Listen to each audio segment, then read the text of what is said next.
right, welcome everybody to Inside Quest. We are the sculptor for your malleable mind. Our goal is to bring on amazing people who can help you shape your brain into something more powerful. And if you're looking to radically transform your intellect, there's no better guest than the man joining us today. He's a psychiatrist, scientist, and award-winning poet, all wrapped into one. With a unique ability to blend the scientific and the soulful, his work and insights in the fields of neuroscience and human behavior have resonated with a mainstream audience more than perhaps any other writer in the field. A faculty member at both the University of Toronto's Department of Psychiatry and Columbia University's Center for Psychoanalytic Training and Research, he is one of the most notable authorities in the area of brain plasticity. He has written over 170 articles in his area of expertise, and his work has appeared in the Wall Street Journal, Harvard Business Review, U.S. News and World Report, and the Chicago Sun-Times, just to name a few. His smash hit New York Times best-selling book, The Brain That Changes Itself, was selected by the journal Cerebrum as the best general book on the brain out of 30,000 English language books on the topic. I too consider his works must-reads for anyone interested in gaining intellectual and emotional freedom. In short, this man is one of the people that helped me escape the matrix by showing me and the rest of the world the phenomenal power inherent in the brain's ability to physically rewire itself through thought alone. Let that sink in. And his latest book, The Brain's Way of Healing, is another revelatory effort that chronicles some utterly astonishing tales of neuroplastic brain recovery from the very cutting edge of the science. His ability to take the most complex of topics and make them accessible is so rare and readily apparent in his work that the Globe and Mail dubbed him the master of explaining science to the rest of us. Please help me in welcoming the man whose work has been profiled or cited everywhere from the Oprah magazine to the New York Times, and who has been called remarkable, haunting, and memorable, Dr. Norman Doidge. Thank you. Thank you so much for coming on the show. It is an absolute pleasure to have you on. I'm being really sincere, and these guys know how important the metaphor of the Matrix is to me. And I put together a list of the books that really helped me get out, and The Brain That Changes Itself was just a seminal book for me, what I call a quake book. I think I stole that from Ryan Holiday, so don't give me too much credit. But really had a powerful impact on me. But before we get into that, I sit down and I ask myself what the thing is I most want to know about the guest, and that's usually where I start, and sometimes it's not necessarily what they wrote in their book. The thing that I most want to know is what drew you to poetry? It's condensed speech. It's the music side, the emotion connected with thought. So it gets the left brain and the right brain together. You know, it's one of those things that for me, I was so drawn that I didn't think, it seemed to me self-evident that it was beautiful. If you think about it, language is an invention, and it allows us to take our thoughts and convert them into sound. That's a medium. That's already something that's highly developed, and it's been around for millennia. And so it's really, in a way, incredibly refined. It's our true window into subjectivity. And with all of the refinements in all of the world's languages over millennia, it's maybe the most sophisticated way that you can get at the human soul. Not that there aren't other nonverbal ways. And poetry, for me, is the most condensed, heightened expression of language. So I think that's why I was drawn to it. That's a pretty damn good answer. To get at the soul, I'll take that.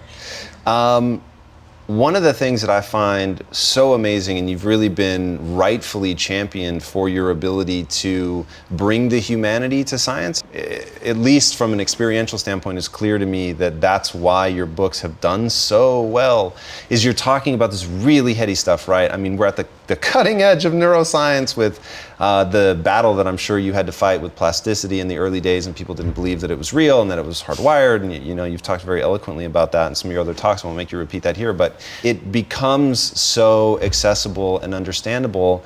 Hearing that answer is really great. And one thing that you guys will see as you dig deeper into his world, you're very, very cautious about overstating the state of the science. I'm glad you picked that up. And that's very clear, and I think doesn't feel like someone trying to dodge something in a way that a lot of times it does. And it feels more like you allowing room for the humanity. Is that Is that what's happening, or? Well, there's several things happening. One is I'm a terrible salesman. Quite seriously. Okay. I mean, a good salesman is, in some ways, should be able to sell anything. They should be able to sell salt to people who don't need salt. I can't do that. So when I get behind something, or make an argument, I really have tried to figure out everything that's wrong with that argument before I impose it on somebody. But the poetry actually was very helpful, because having made a transition from a love of literature and philosophy into medicine and then in science, I would hear people talking about organisms and scientific process, living scientific processes using a very mechanistic language. And as a very young doctor, I didn't want to presume that I understood what was wrong with that, but it did seem a little odd that people would always describe the body very mechanistically in science. And because the body is animate and machines are inanimate. And the brain, of course, was described very much as a machine. And the ruling metaphor, the master analogy about the brain now is that it's like a computer. Now, again, that seemed wrong, but it was only when I spent years studying it that I could see what was wrong with it.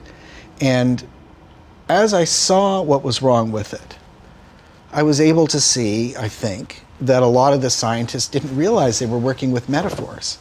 And those metaphors were trapping them.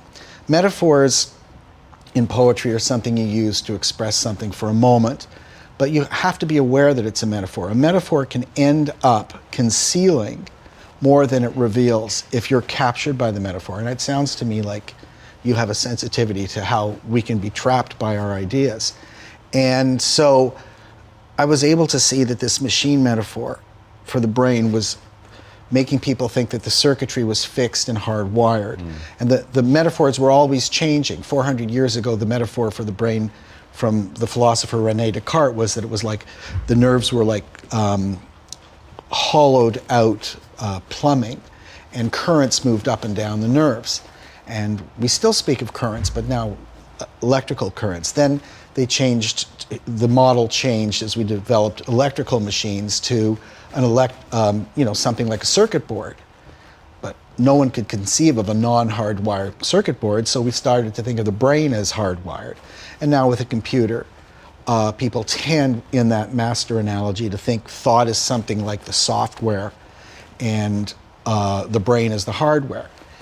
But what we really find, if we just can speak about the brain on its own terms and not in terms of that metaphor, is thought actually can change the physical structure of the so-called hardware and its function. And once you realize that and dig into what the laws of that are, some very interesting possibilities arise.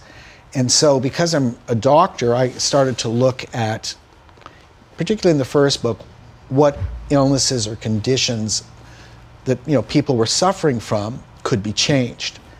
And part of that was to help those people, of course. And part of it was to test the idea. If it was really true, you should be able to change some illnesses. By the second book, I'm looking at some pretty substantial, severe neurological conditions and finding that they can sometimes be changed too. Not always, but sometimes, and sometimes radically. So it's a test of the concept.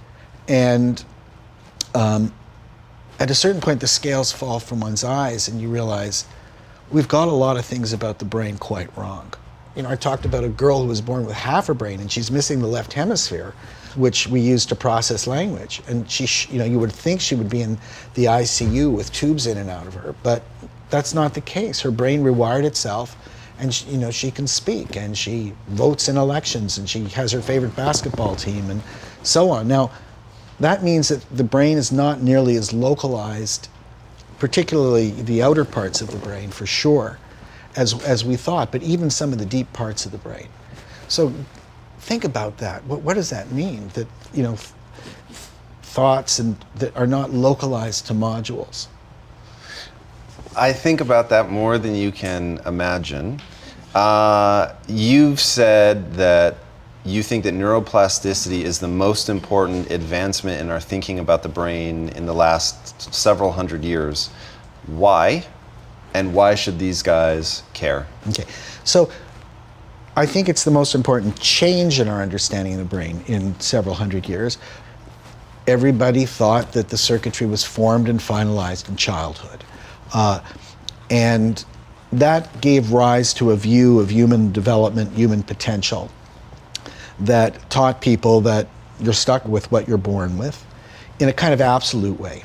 I mean, one case after another in my second book, people are told, you know, your child will never get better, you will never get better, and so on.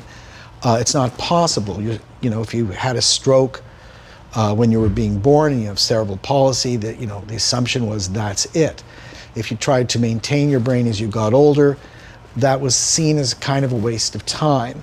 But even if we're not talking in medical terms, your conception of what's possible, let's say in the second half of life, is radically altered when you understand that there's plasticity from cradle to grave.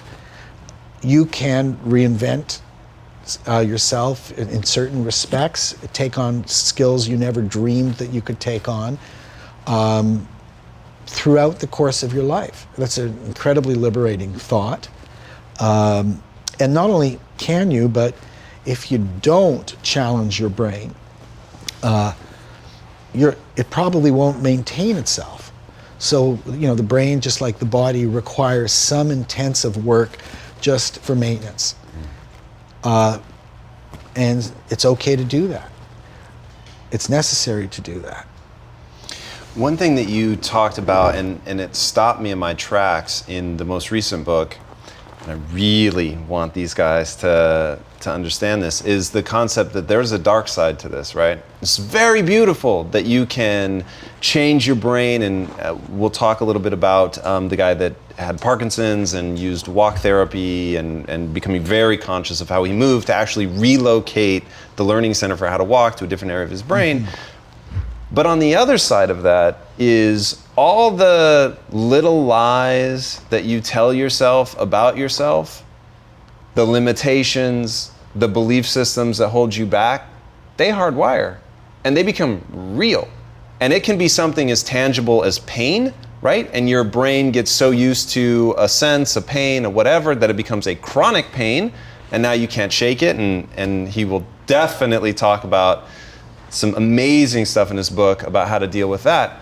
But honestly, the thing you guys should look to yourself and the people in your life that you're hoping will help lead you where you want to go is one very simple thing, is to help you construct a brain that serves you.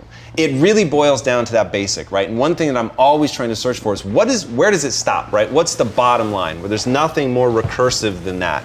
And to me, the plasticity of the brain is that moment where you reach sort of the last stop on the recursive train, and it's like, okay, this is an issue of wiring my brain. So walk them through the story of the chronic pain and how Moskowitz, I forget his name. Moskowitz. Okay.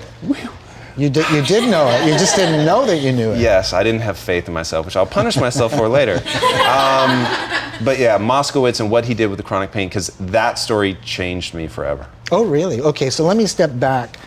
A lot of learning disorders have to do with the ability to take in things through your senses. And if those senses aren't all that well developed, let's say reading or sound, reading might involve visual intake, it also may language involves sound intake. If those initial processors that deal with sense impressions coming at us are unrefined, you could end up with a learning disorder.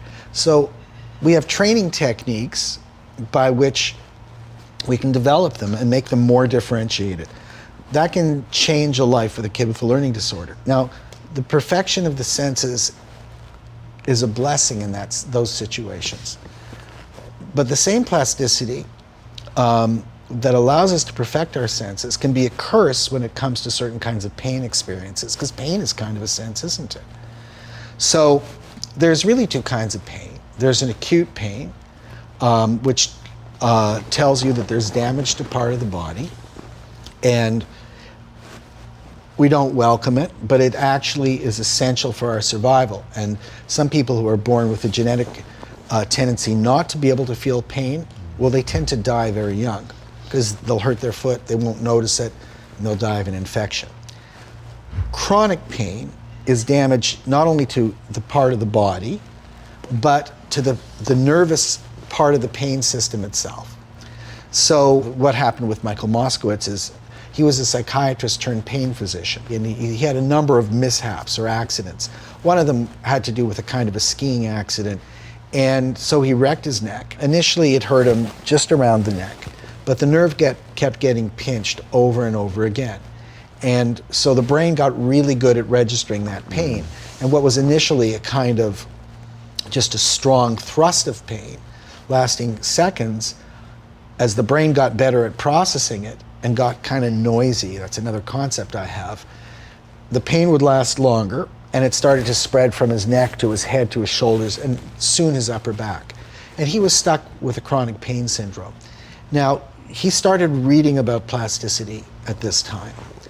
And as a pain physician, he tried everything for that chronic pain. So he tried all the medications, which are problematic, to say the least. Nerve blocks, so injections into various nerves, and a lot of complementary things, all the ones he knew about, and he was very open-minded, and nothing touched it. Most of us think that there's probably a pain center in the brain that registers all of this pain, but in fact there's about a dozen different centers in the brain, and that's the first thing to know. But what's interesting about them is they're distributed through the brain, and they in general are dual purpose centers. So you may have noticed when you're in pain, you might be irritable and have emotional regulation problems, or you can't pay attention, or you can't do higher math. Now there's reasons for all of this. So one of the areas that registers pain also registers emotion. And what's happening there is the part, when you have acute pain, a small part of that area will light up. When it becomes chronic, about another 20% of that map will light up, and it literally invades the processing areas of emotion. So it's not as good at processing emotion. Plasticity is competitive within the brain. The same thing can happen to the attention areas and to visual areas. So what Moskowitz thought to do was, every time I feel that pain, I will visualize something. It didn't matter what he visualized, interestingly enough, to see if I can take back that part of my visual map that is being hijacked by pain. So he visualized 3 actual brain scans. One of the brain not in pain, so the pain areas are not lit up. One of the brain in acute pain, and so you'd have about a dozen areas that had little pinpricks of neuronal firing. And then one of the brain in chronic pain, and these pinpricks become supernovas. And he just imagined, every time he felt any pain whatsoever, kind of dialing it back from supernova to pinprick to nothing. He does this several weeks, and he's always in pain, so he's always doing it, no result. By the end of, another week, he notices he's, got about 10 seconds free of pain. This is after years of pain. Not even sure it was right. By the end of several months, he's got 15, 20 minutes free of pain. By the end of a year of doing this every time it comes up, he's off all his pain meds, and he's completely pain-free. Wow. He's destroyed his chronic pain syndrome. And then he started to explore working with other maps, including vibration maps, which are interesting because the vibration signal travels faster than the pain signal in the body. Sound worked for some of his patients. So yeah, I would immerse myself in his work, visit him on a number of occasions, meet with his patients. One of the things with that because it's such a long cycle, I always worry that people think that something's not working when really they haven't given it enough time to work, right? And the reason I want to drive a nail into this point is this book is on my list for a reason. The reason that I think they're so powerful is it's the one thing that I use in every aspect of my life. It's the one concept you hear me talk about that I think about every day. It's the one thing that I put to use every day. So, take today for an instance. You guys, you're working up in your life, right? And what happens is you get to a point, you allow yourself to believe that there are certain things about you that are true, right? And then you feel comfortable there. But to get to that next level, you're going to have to believe new things about yourself. Now, your mind is going to combat that because it's safe here, right? It understands you as this. For you to get to that next level, it's going to throw all kinds of roadblocks, whether they be throwing up anxiety, whether it's doubt, who knows, right? There's going to be a whole host of things, the simple nagging voice. But the techniques of catching that, in this case, he's referring to pain, but in his book, he really details like how diligent this guy is and how people make comments about how diligent he is and how much time he allocates to this, and he doesn't give up and he keeps going. And that really, when you look at the people in your life that have been successful, the one thing, you don't see that diligence, right? I saw this really cool image and it shows an iceberg, right? And it says iceberg success. And then of course underneath it shows all that hard ass work that they put in to the part that you see. In my first book, I describe people working with obsessions and compulsions, and it's a very similar thing. They have recurring thoughts that just won't go away, and they really have to know that you measure the success of that day by just thinking about how much effort you put into it, not whether the obsession or compulsion went away or the chronic pain went away that day.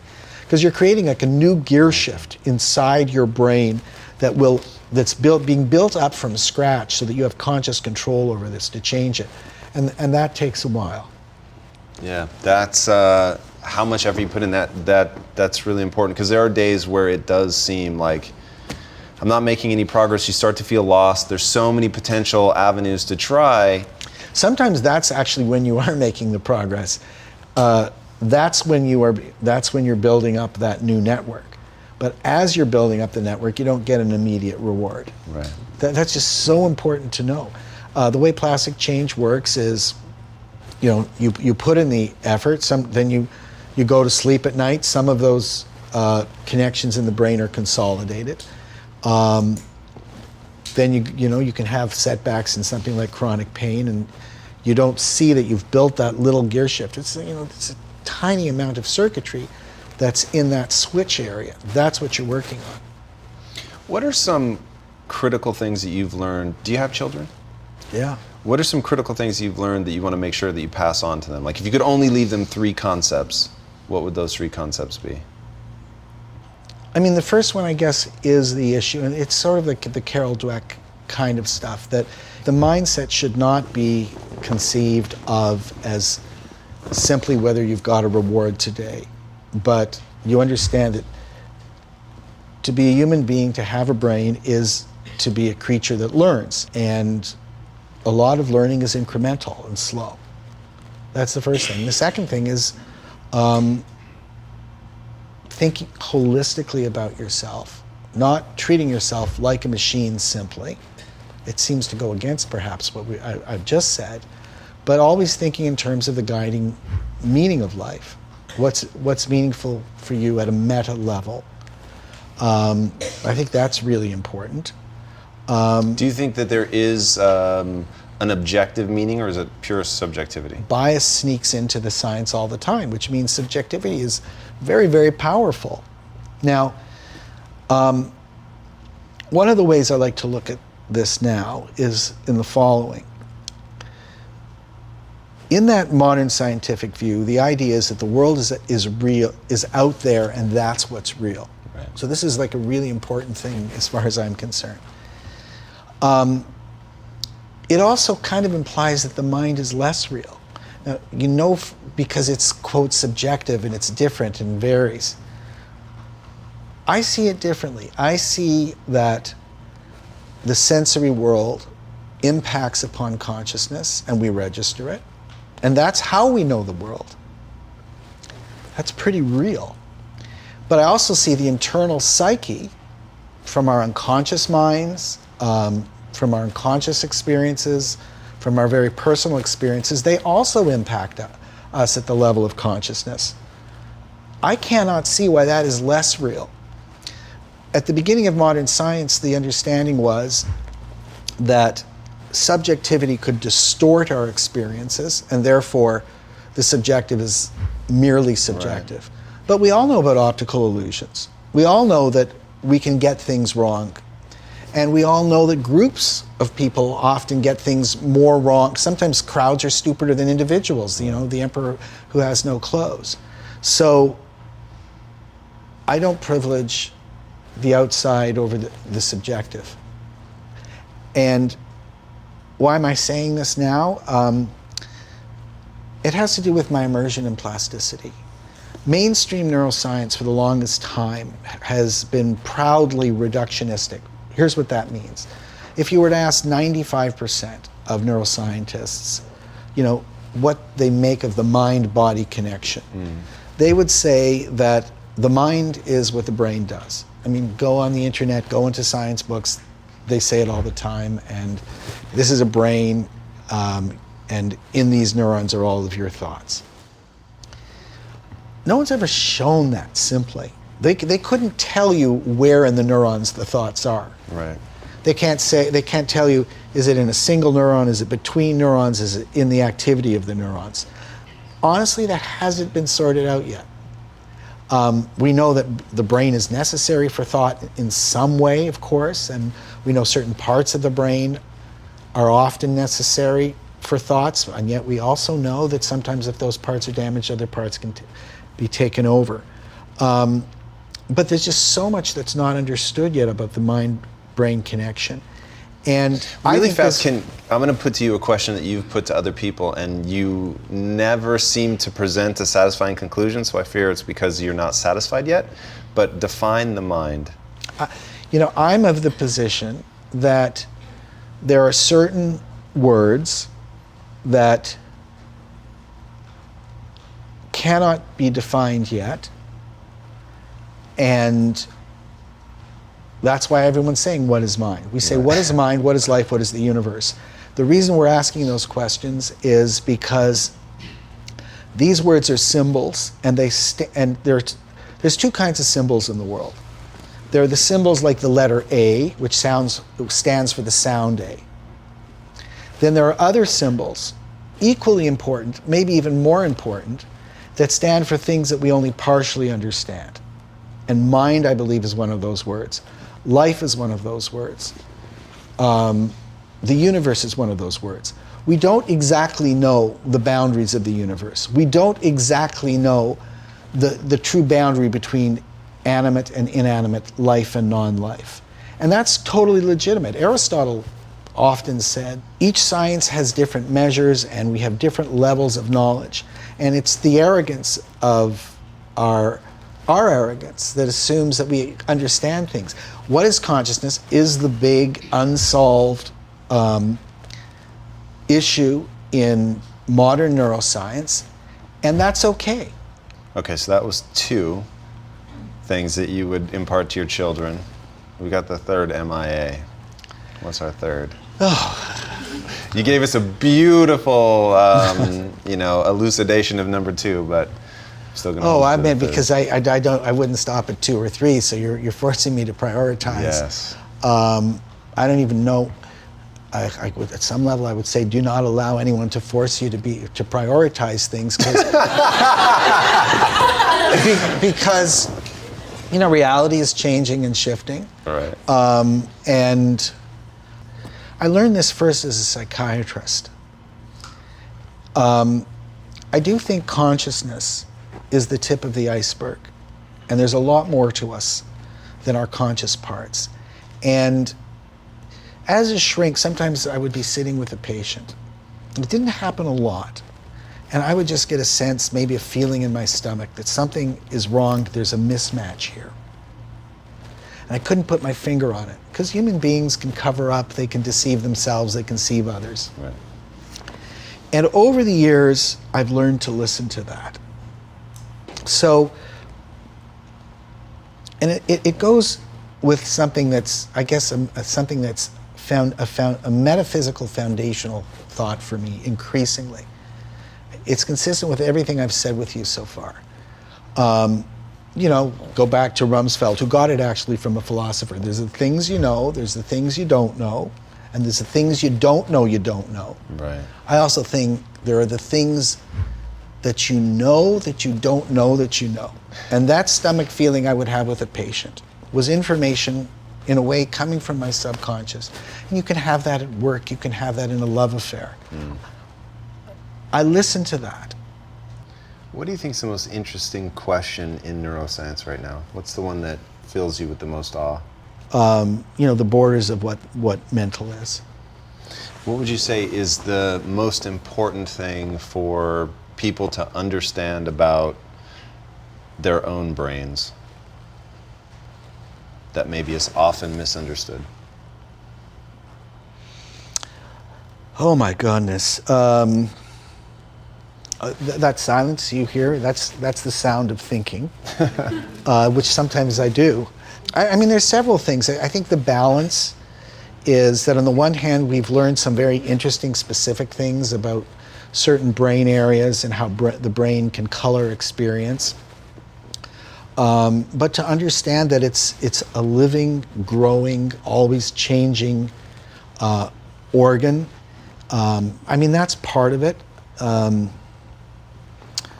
Part of it is the role of incrementalism in building up skills, I think. Aristotle had this very impressive idea that, human beings are happiest and they flourish when they use their best capacities all at once together. That's when you feel most alive, he thought. But I think that there is something to it, that when we're most in the zone, we're using most of our most advanced parts of ourselves together. But just in terms of the issues of limitations, I'm increasingly drawn to this idea. The reason I'm very drawn to it lately is thinking through a lot of the problems in modern medicine. There's this ancient archetype of the healer. And when you meet a real healer, you know it. And they may or may not be a physician, they may or may not be a helping professional, but they often are. And you never know what their techniques are. Their techniques could be complementary, they could be a mainstream surgeon. I mean, you never know, but you can feel it. And just as a warrior is devoted to a certain kind of fighting and a willingness to sacrifice his or her life, a healer is really, really devoted to other people and has a certain kind of sensitivity. And I'm honing in on these things because I think to some extent the healers have been suppressed in modern medicine to some degree by all these systems and management and having to see patients for 8 minutes and all the technology that gets between the doctor and the patient. And the warrior metaphor has been introduced into modern medicine about 400 years ago. It's the battle against AIDS, combating heart disease. And there are times when the warrior metaphor makes a lot of sense. If you pop a blood vessel in your brain, you want a neurosurgeon with martial virtue. But it's like, it's dominated everything. And really so much about healing is just a different universe. It's about balance. It's about respecting nature, that the surgeon may cut the wound, the surgeon may bring together the two parts of skin, but nature does the healing, this kind of thing.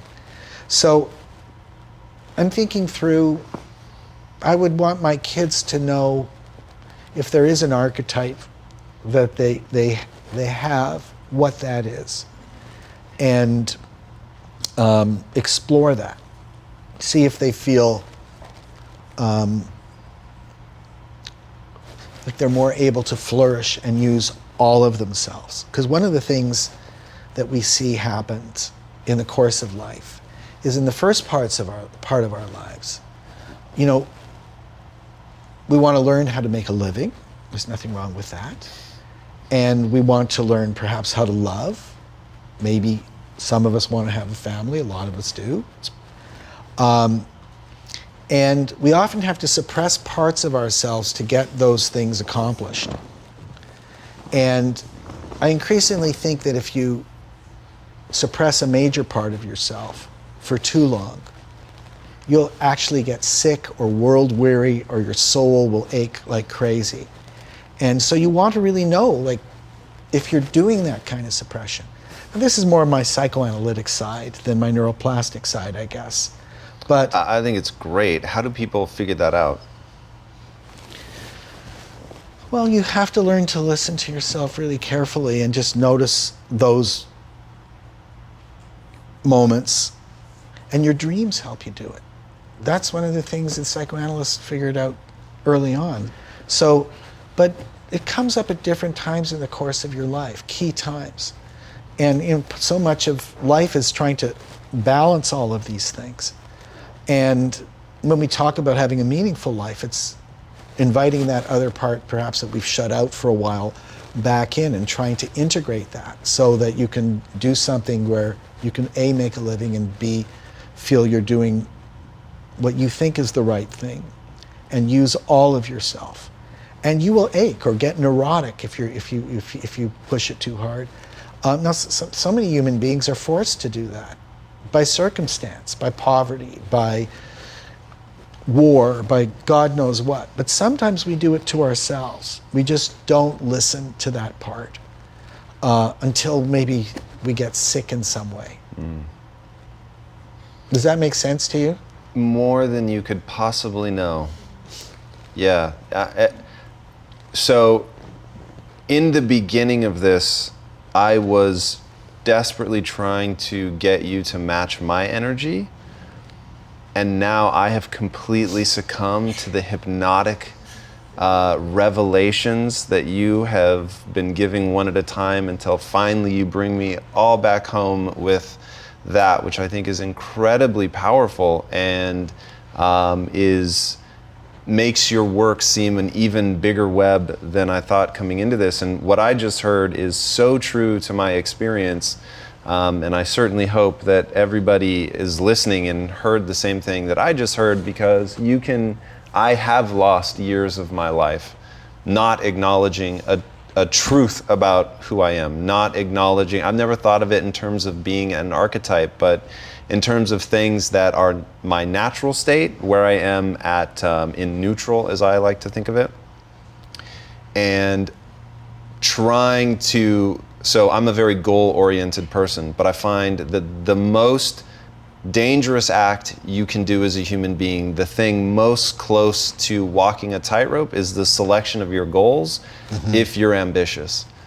Because an ambitious person, once they pick that goal, they can spend years running in a direction that does not make them feel at ease, that does not bring them peace, that does not allow them to grow and develop and feel more powerful. And one of the things that drew me to neuroplasticity and to your work in the beginning was I had gone so far afield of who I really was. And these guys know this story, but for your benefit, so my partners and I, for 8.5 years, we built a company that we just wanted to sell and make money. And I actually said, I'm going to turn off my natural instincts and I'm going to just jump into business and pursue business for what that means. Spreadsheets, profitability, all that stuff, and not do the things that are natural to me, which is to connect, which is to be authentic, which is to empathize, to revel in that feeling that you get when you're compassionate for somebody. We just had Stephen Kotler on the show, and he talked about helper's high. And when he said it, I thought, oh my God, like that's so real for me. Like helping other people is what I love to do. Like I get the helper's high. Like it makes me feel connected and useful. And those are certainly things that I value in my life. So having walked a path that led so far away from anything that made me feel centered, and then using neuroplasticity to find my way back was so transformative.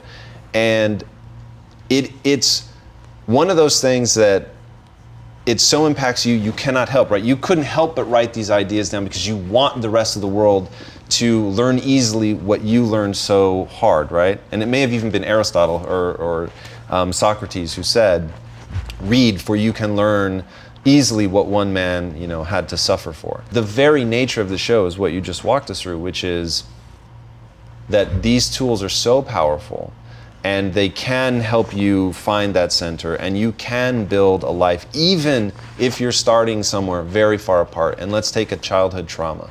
I think so many people are touched by childhood trauma in their life, and it catches their brain development at a certain time, and it really begins this fragmentation process where you've got the hurts of that trauma, which pull you down a path which is not necessarily in sync with who you naturally are, and there's then this constant battle. And the message that I take from your books are that you don't have to be the person that's pulled down that path that does not make sense for you. And if it makes you feel off balance and off center and agitated and all of that, the techniques that you outline, yes, they take a tremendous amount of effort, and you cannot get discouraged that you have to put that effort in. It won't be immediate, but to recognize that you can work your way back to that the brain will rewire itself. And as long as you have your sights set on something that is you-centered, there are, and he talks so well about energy without it becoming woo-woo, and talking about meridians and things in the body. They're real, and you can measure them, and it just so happens that it has a word that's sort of gotten bastardized over time. But you know, using those energies, whether it's vibration, whether it's laser light, whether it's sound, you know, some of the things that you talk so powerfully in your book about, that you can find your way back, right? And that realization, not only do I think that it can get you back to neutral, but I think that it can take you well beyond, and that you can begin to empower yourself and embolden yourself, which is why the Matrix as a metaphor speaks so well to me. Is you have somebody who starts and they're way far from neutral in the wrong direction, and then you see them work their way to neutral as they wake up in the real world and see that they have control, and then discovering the lengths to which they can take their powers through effort. So thank you. That was truly impactful. You know, it's interesting if you bring the brain back into this. One of the things about being plastic creatures is we can ride off in different directions. You know, if we were really like mechanical and pre-designed for certain purposes perfectly, we wouldn't, in a way, run into certain problems. We can be influenced by other people. We can pour ourselves into certain shapes, if you will. And, you know, we are resilient. And the resiliency in some ways is very good, but it also means we can also end up doing a lot of what we don't want to be doing for a long time. And you can be deceived by the fact that you are resilient and that you can go down paths you don't want to go down. But at a certain point, you know, there will be a crisis. And, you know, a lot of us push ourselves always to that crisis. And it's only in the crisis that we learn about it. So some people think one of the things that dreams do, or even sometimes neurotic symptoms do, is they're signs from our emotional life saying, you're ignoring something. There has to be a correction here. So you learn to listen to those things. And I cannot thank you enough for your Thank time. you. Norman, that was incredible. Wow. Well, if you guys just had the same experience that I had, that was amazing. I like to let these shows go where they're going to go and bring on unique people like Dr. Doidge here, who really have digested an entire universe of information and presented it in a way that's usable for you. The more you read about him, the more you will realize that every insight that he has is exactly what you saw today. It's science married with soul, delivered in a way that is so human and so accessible that it's immediately applicable to your life. When I first read his book, it hit me with that level of immediacy. You feel like you're being written to directly, like he's looking at you and you alone and telling you exactly what you need to hear to get to that next level. His books are powerful. You can put them to use to accomplish pretty much whatever you want in your life. Are there limits? Sure, maybe. But there's so much beauty and awe in how far you can take it that I'm excited for the journey that you guys are going to go on. We'd love to hear about it. Drop in the comments. Let us know what you're working on. How are you putting your brain's plasticity to use? How far do you think it can go? I'd love to hear that and get into that dialogue with you guys. Man, if you haven't, be sure to subscribe. You never know if you're going to get a jolt of adrenaline or a laid back, just hypnotic trance. So this shit is amazing. So I'm so grateful for the people that come on the show and allow us to do this. So Norma, where can they find you online? normandoidge.com. All right, perfect. So yeah, sign up and check us out on Twitter, Facebook, Instagram, at Inside Quest. And for tickets, if you want to come and take the natural opiates that are flowing around the room right now, you can grab tickets at InsideQuest.com and click on Get Tickets. Boys and girls, until next week, be legendary, my friends. Take care. Thank you so much. Amazing. Amazing.